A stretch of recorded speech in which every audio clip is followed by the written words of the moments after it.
1:56, 2 بجنے میں بھی 4 منٹ باقی. اعلیٰ حضرت نے کہا ان کے بڑے صاحبزادے مولانا حامد رضا خان صاحب کو بلاؤ. وہ جب آئے ان کو آنے میں تاخیر ہوئی تو آپ کے چھوٹے صاحبزادے مصطفیٰ رضا خان رحمۃ اللہ علیہ مفتی اعظم ہند وہ آ چکے تھے. اعلیٰ حضرت نے فرمایا یہ کب کی بات؟ 2 بج چکے تھے. کہا کہاں ہو؟ بیٹھو یاسین شریف کی تلاوت کرو اور سورہ رعد کی تلاوت کرو. کون کہہ رہے ہیں جو آخری ابھی آدھا گھنٹہ باقی.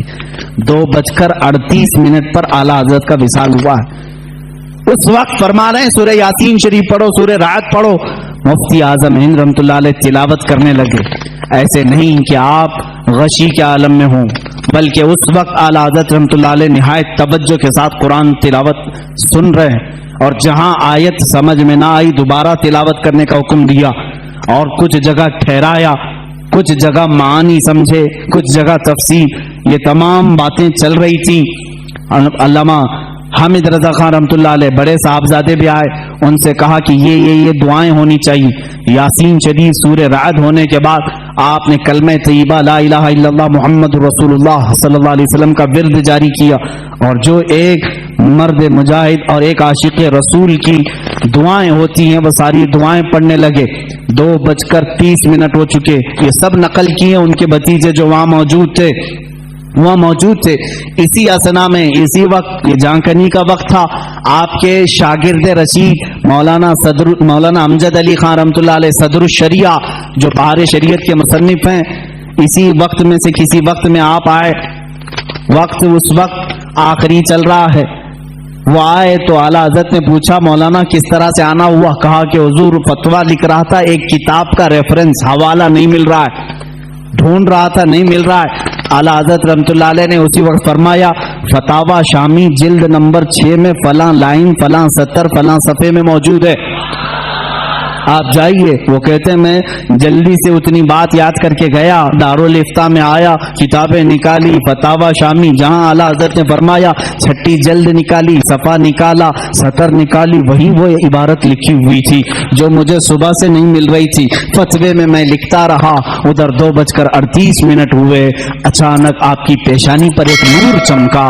اس وقت ڈاکٹرز بھی آئے ہوئے، کچھ طبیب آئے، وہ بات کر رہے تھے. اعلیٰ حضرت رحمۃ اللہ علیہ نے ان کا جواب نہیں دیا. مفتی اعظم ہند حجت الاسلام رحمۃ اللہ تعالی علیہما دونوں نے کہا کہ یہ اب اپنے رفیق اعلیٰ سے جا ملے.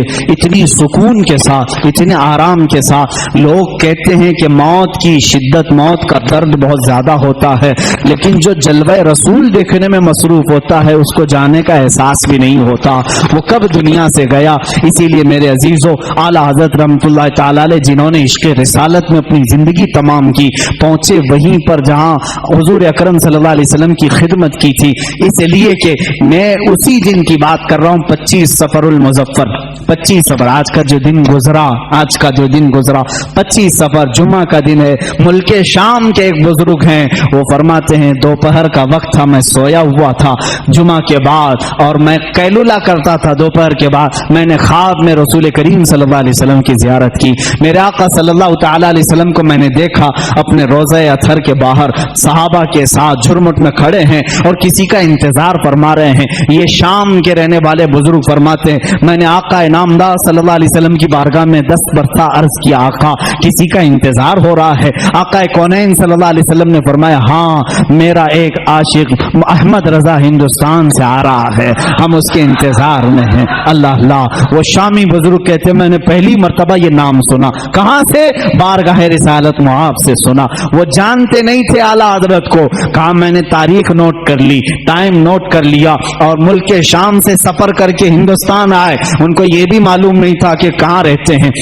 وہ دلی پہنچے، اور دلی پہنچے ایسے صاحب کے پاس جو اعلیٰ حضرت کے دشمن تھے، انہی کے پاس گئے اور جا کر کے انہوں نے اپنی، وہ ظاہر سی بات ہے عرب کے تھے، شامی بزرگ تھے، جن سے ان کی ملاقات ہوئی ان کے پاس پہلے ہی انہوں نے ذکر کیا ہندوستان میں احمد رضا خان نام کے کوئی مولانا ہیں، کوئی بڑے عاشق رسول ہیں. انہوں نے منہ بسورا اور کہا ہاں یہاں سے تھوڑی دور بریلی میں ایک مولانا رہتے تھے، ہم نے بھی سنا ہے. انہوں نے اتنا پتہ بتایا، وہ ان کو چھوڑ کر نکلا ہے، بریلی پہنچ پہنچے. 8 دن کے بعد بریلی جب آئے, لوگوں سے پوچھا فلاں فلاں عالم کہاں رہتے ہیں. لوگوں نے محلہ سوداگران کا پتہ بتایا. جب یہاں پہنچے تو خاندان کے لوگوں سے ملاقات کے بعد پتہ چلا 8 دن پہلے ہی اعلیٰ حضرت کا وصال ہو چکا ہے. ان کو بڑا غم ہوا, بڑا قلق ہوا. وہ کہتے ہیں میں نے تاریخ ملا کر کے دیکھی, میں نے کس دن خواب دیکھا تھا, کون سا ٹائم تھا. تو فرماتے ہیں میری عقل حیرت میں رہ گئی. یہ وہی ٹائم تھا, وہی دن تھا جس دن بریلی کے تاجدار کی وفات ہو رہی تھی, جس دن یہاں ان کا وصال ہو رہا تھا. اسی لیے میرے عزیزوں, شاعر نے کہا ہے جہاں میں اہل ایمان مثل